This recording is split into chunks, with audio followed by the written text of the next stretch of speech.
अपने पसंदीदा शो के फुल एपिसोड देखने के लिए अभी डाउनलोड करें दंगल प्ले ऐप।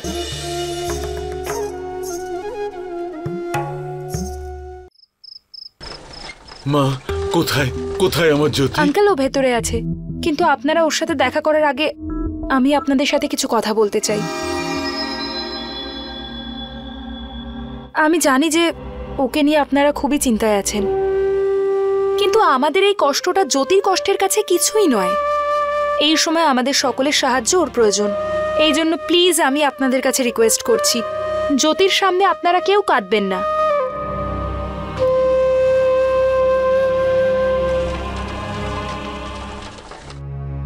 জ্যোতি,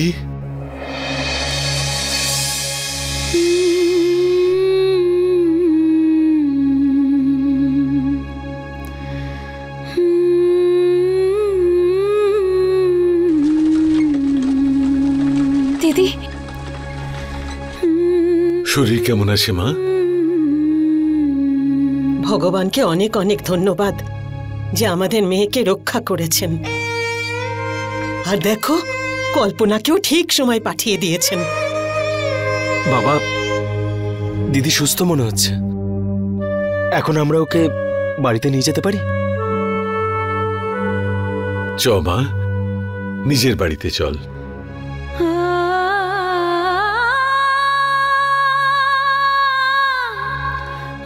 আঙ্কেল, আমার মনে হয় জ্যোতি আজকের দিনটা এখানেই থাকুক। ও এখন যে সমস্যায় আছে তার থেকে বেরোতে অনেক সময় লাগবে, আর ওর যদি কোনো চিকিৎসার প্রয়োজন হয় তাহলে আমি ওর বেটার খেয়াল রাখতে পারবো। কাল যদি ওর শরীরটা ঠিক হয়ে যায় তাহলে আমি নিজে গিয়ে ওকে বাড়িতে দিয়ে আসবো। জ্যোতি, মন খারাপ করিস না মা। দেখ, উদয়বাবু এখানে এসেছে। ও আমাকে বলেছে যে ও পঙ্কজবাবুকে বোঝাবে।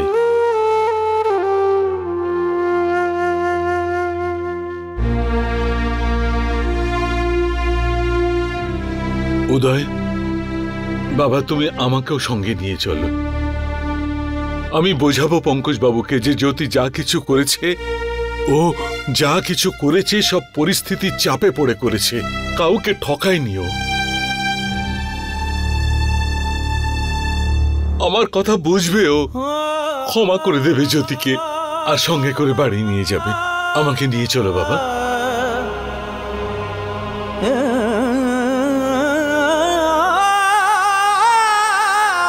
না বাবা, তুমি ওখানে যাবে না।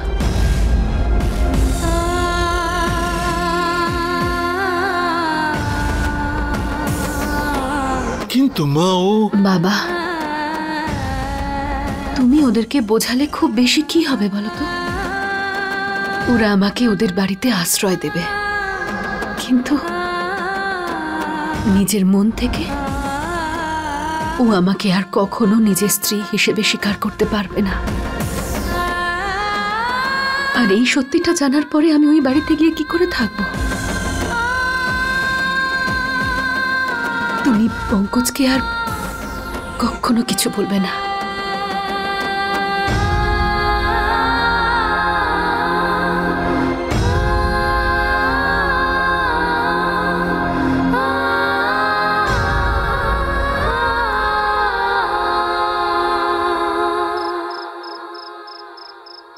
শুধুমাত্র তোমার শরীরের কথা ভেবেই আমি জ্যোতির খবর নেওয়ার পারমিশন দিয়েছিলাম,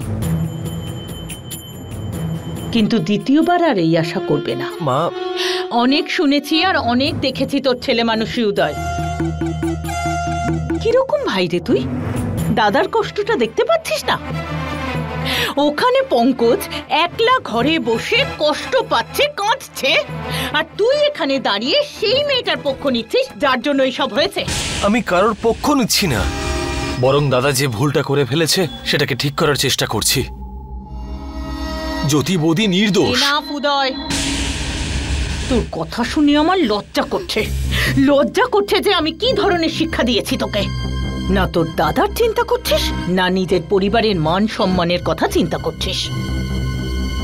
এই মেয়েটার ভালোবাসা এতটাই অন্ধ হয়ে গেছিস তুই?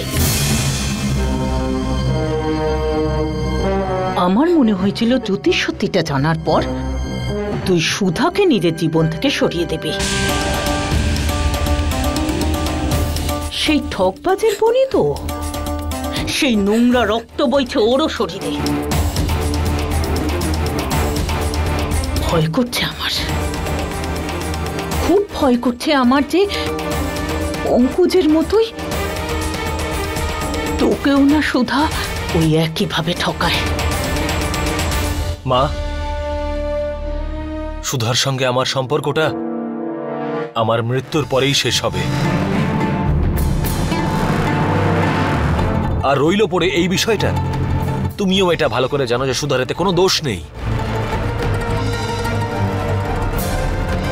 পরিস্থিতির কারণে জ্যোতি বৌদি যা ভুল করেছে তার শাস্তি সুধা কেন পাবে? না এটা এই পরিবারের ন্যায় হতে পারে, আর না আমার। মা, যতটা ভালো আমি তোমাকে বাসি, ততটা সুধাকেও বাসি। আমার স্ত্রী হওয়ার সুবাদে সুধার এই বাড়ির ওপর, আমার জীবনের ওপর সম্পূর্ণ অধিকার আছে। সেই জন্য তোমাকে রিকোয়েস্ট করছি যে পরের বার সুধার সঙ্গে এইরকম ভাবে তুমি আর কোনোদিনও কথা বলবে না। আর যাতে এই আলোচনা ভবিষ্যতে না হয়, সেটাই মঙ্গল হবে। ওকে, ফাইন। আমি এই ব্যাপারে কখনো কোনো কথা বলবো না, কিন্তু আমার একটা শর্ত আছে।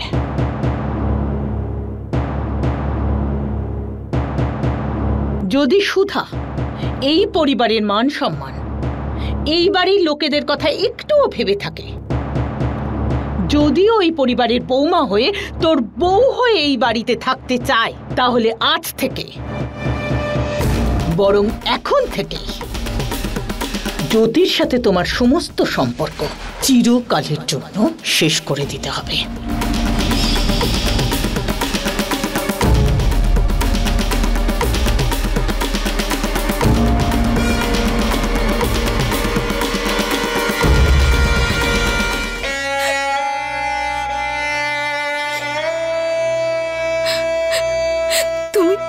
তুমি শুনলে উদয়? শুনলে মা কি বলল? আমি জ্যোতি দিদির থেকে কিভাবে... সুধা, প্লিজ তুমি কেঁদো না। দাদার অবস্থা দেখে মা ভীষণ কষ্ট পেয়েছে। মাথা গরমের মধ্যে মা এসব কিছু বলেছে। তাহলে এখন আমরা কি করব উদয়? এই পরিবারের তো সব সম্পর্ক ভেঙে যাচ্ছে। একদিকে সামলালে আরেক দিক নষ্ট হয়ে যাচ্ছে। আমাদের পরিবার কোনোদিন এক হবে না। কেউ বিশ্বাস করতে পারছে না জ্যোতি দিদির উপরে। তুমি তো সব জানো, তাই না? তুমি তো আমার বাড়ির লোকের সাথে দেখা করে আসলে। তুমিও কি মনে করো আমার জ্যোতি দিদি মিথ্যা বলছে আর ওই ব্রজ সত্যি বলছে? বলো না তুমি। না সুধা, আমি বৌদিকে সত্যিই বিশ্বাস করি। আমি মানছি বৌদি ভুল করেছে, কিন্তু পরিস্থিতি অনুসারে উনি যা সিদ্ধান্ত নিয়েছেন সেটা একদম ঠিক ছিল।